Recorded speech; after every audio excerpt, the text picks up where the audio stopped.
Thank you so much. It is great to be here. As you probably guessed, I'm originally from Ohio. I was born in Cincinnati. Well, I'm Hindu, so I was reborn in Cincinnati. If I work really hard in this life, I think for my next one, I can get reborn in Cleveland. Yeah. I told that to a friend who goes, "Oh, well then you'll be one of those Cleveland Indians."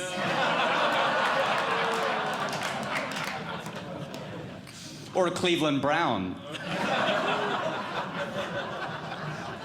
I was like, don't be so cavalier. Well, it makes sense actually as if I'm reborn in Columbus, Ohio.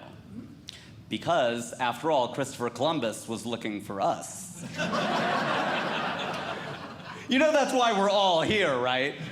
He got lost on his way to India, and he ended up in America. That's true. What's crazy is if Columbus landed on either coast of the United States today, New Jersey or Silicon Valley, he would find real Indians. He was just 500 years too early. I actually, growing up in Ohio, did not experience much racism. And I can't believe that people are still racist. That is so gay.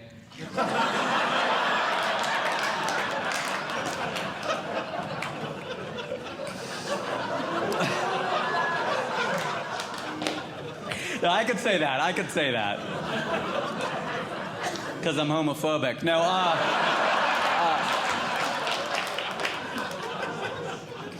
No, I can say that actually because I have a gay brother. That is true. I have a gay brother. It was a big moment when he came out of the closet. Well, we're Indians, so he came out of the cupboard.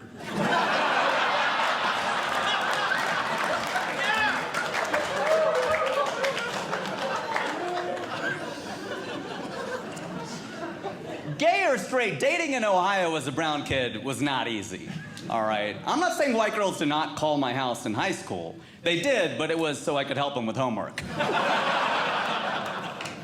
My dad would be all excited. "Hey, Rajiv, Mandy's on the phone. Isn't Mandy the captain of the cheerleading squad?" I'm like, "Relax, Dad.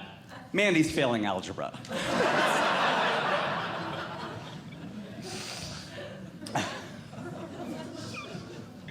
You know, maybe every now and then some white guy might say to me, "Hey, go back to India."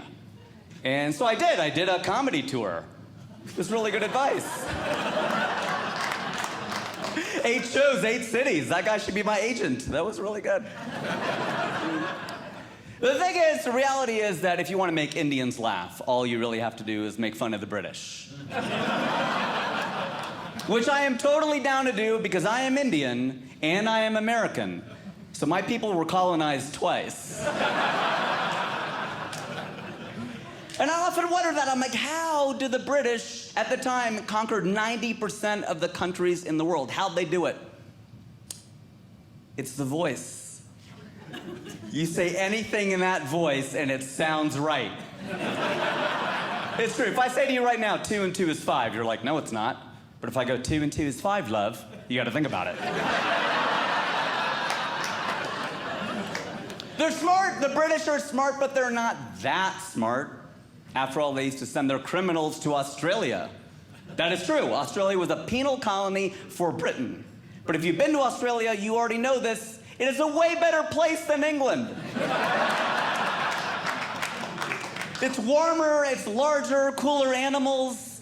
I think if they were really that smart, they would have gone to Australia and left the criminals in England. I myself am quite liberal on immigration. I'm here. But it's not like I don't get to the conservative argument. I understand it. I totally get it. You know, like amnesty for illegals, or if you get here illegally, should you have all the rights? I'm not sure about that. They'd be like, "Sir, if I broke into your house." I'm like, I know I should not have done that. But now that I'm here, can I have my own room?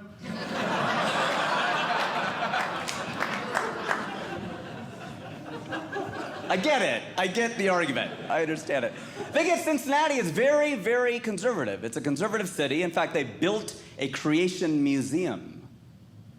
But that's the problem. They built it. Would have been a lot more convincing had it just appeared. I think the craziest question I would get is, do you guys have cars over there in India? Yeah, right. You have no, they have nuclear weapons. But no one knows how to operate a Honda. Right? They skipped combustion and went straight to fission, baby. And when India finally attacks a country, they're dropping their warheads from an elephant. I don't blame people for not knowing. I don't. You know why? Because where do most of us get our information about other countries?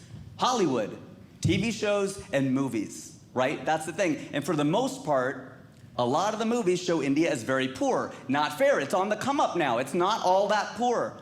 But it's okay. I understand that because look how things have changed. The Chinese get crazy rich Asians. We're stuck with Slumdog Millionaire. That's okay, though, because it'd be like if Indians got all their information about Americans by watching one movie, and that's Joe Dirt. So what's India like? Well, there's a lot of dirt. There's a lot of dirt. India is like if you take all three Back to the Future movies and jam them into one TikTok. Because you're kind of in the future and the past and the Wild West at the same time. You will see next year's model of electric Range Rover trying to avoid hitting stray cows. Way that it goes. Some stereotypes are true, meaning all stereotypes are true. A lot of them are. We like to save money. There's no doubt that Indians love to save money. In fact, Mahatma Gandhi was one who led India to independence from the British. He was walking around saying, India should be free. He was just talking about the price.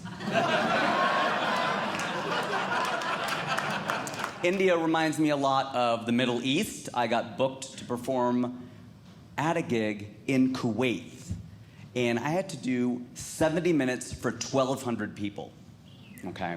I had 3 comedians opening for me, and I was nervous, so I went in a few days early. I thought, you know what, I'll go in, I'll learn a little bit about the country, work that into the act, and these 3 comedians, I think they're gonna take me to like a beautiful mosque or the Kuwait Towers. They take me to a mall, a shopping mall, not a guy named a mall.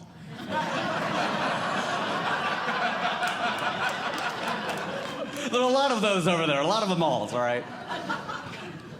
At the mall, we saw a snack bar. Not a snack bar, their friend was named a snack bar. And it was a beautiful mall. They had Gucci, Fendi, Prada, Chanel, great brands, but I don't think they realized they were not going to impress an American with a shopping mall because we invented shopping malls. So next year, these same 3 comics are coming to the United States for the very first time. I'm gonna take them to Death Valley.